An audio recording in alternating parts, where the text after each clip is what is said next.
చాలా మంది పిల్లలు కాకరకాయ కూర తినడానికి ఇష్టపడరు. కానీ ఇలా చేసుకొని గనక తింటే అందరూ ఇష్టంగా తింటారు. ముందు బాణలిలోని నూనె వేసుకొని, ఉల్లిపాయలు వేసుకొని బాగా వేపుకోవాలి.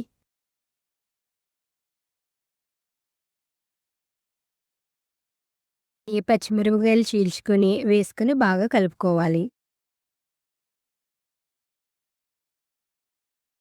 బాగా కలుపుకున్న దాంట్లో టమాటాలు వేసి మగ్గించుకోవాలి.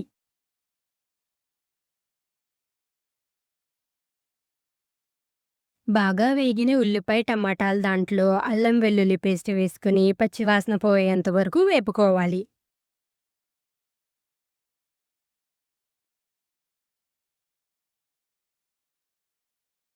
వేసిన మసాలా పచ్చివాసన పోయిన తర్వాత కాకరకాయలు వేసుకుని బాగా కలుపుకోవాలి.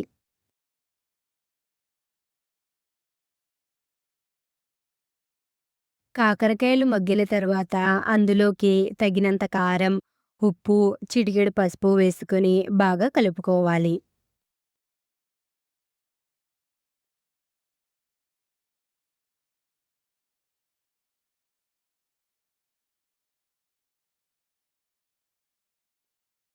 మసాలాలు పచ్చివాసన పోయిన తర్వాత కొంచెం నీళ్లు వేసుకొని బాగా కలుపుకొని కాకరకాయలు మగ్గనివ్వాలి.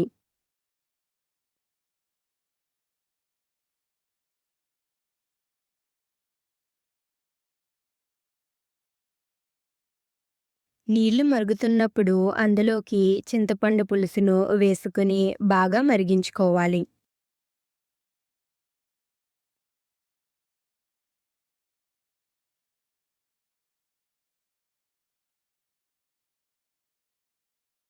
మరుగుతున్న కాకరకాయ కూరలోని బెల్లం వేసుకొని బాగా కలుపుకోవాలి.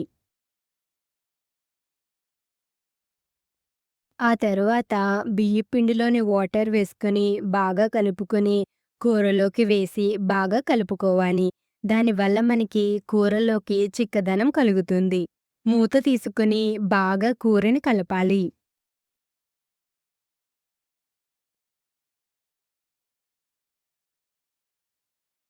కూరలు దింపే ముందు అందులోకి కరివేపాకు, కొత్తిమీర వేసుకొని బాగా కలుపుకోవాలి.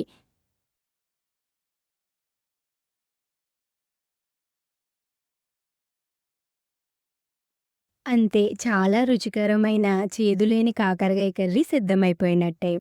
వేడివేడి అన్నంలోని కాకరకాయ కూర కలుపుకొని తింటే ఆహా! ఉంటుంది మరి. మీరు కూడా ఈ రెసిపీని ట్రై చేసి మీ పిల్లలకి, మీ ఫ్యామిలీ మెంబర్స్‌కి పెట్టండి. ఎలా కుదిరిందో కూడా కామెంట్ చేసి చెప్పండి.